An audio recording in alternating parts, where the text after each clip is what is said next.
SSC 2025 পরীক্ষার্থীরা, আজকে আমরা রেজাল্ট দেখার সবচেয়ে সহজ এবং শর্টকাট পদ্ধতিটা দেখব। তো তোমরা ক্রোম ব্রাউজারে অথবা যে কোনো ব্রাউজারে গিয়ে সার্চ করবে ওয়েব বেসড রেজাল্ট, তারপরে এটা সার্চ করে দেবে এবং প্রথমে তোমরা যে ওয়েবসাইটটি দেখতে পাবে এই ওয়েবসাইটটির ভিতরে প্রবেশ করবে এবং তোমরা এখানে রেজাল্ট দেখতে পারবে।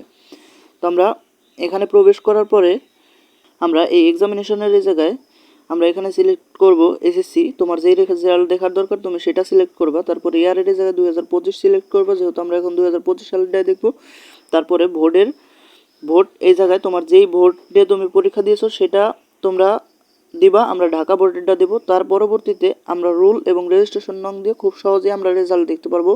এবং এই ক্ষেত্রে তোমাদের একটা কথা বলে রাখি যে তোমরা রেজাল্ট দেওয়ার 10 মিনিট আগে দুইটা মোবাইল নিবা এবং দুইটা মোবাইল নেওয়ার পরে তোমরা এগুলো সেট করে এই যে তোমরা দেখবে এরকম একটা যোগ আসবে, এই যোগটা শুধু দিবা আর এন্টার করতে থাকবা 10 মিনিট আগে থেকে। যদি 10টা বাজে তোমাদের রেজাল্ট দেয় তাহলে তোমরা 9টা 50 থেকে তোমরা এরকম কন্টিনিউয়াসলি দেওয়া শুরু করবে। আশা করি তোমরা 5 মিনিট 7 মিনিট আগেই তোমরা রেজাল্ট পেয়ে যাবে।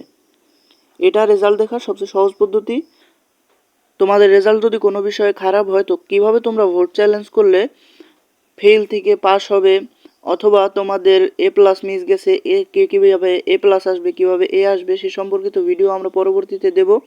সেই ট্রিক্সটা ফলো করে তোমরা যদি ভোট চ্যালেঞ্জের একটা ভালো ফলাফল পাবে, সে পর্যন্ত অবশ্যই আমাদের সাথেই থাকো। আজকের মতো এখানে বিদায় নিচ্ছি। আশা করছি তোমাদের সকলেরই একটা ভালো রেজাল্ট হবে।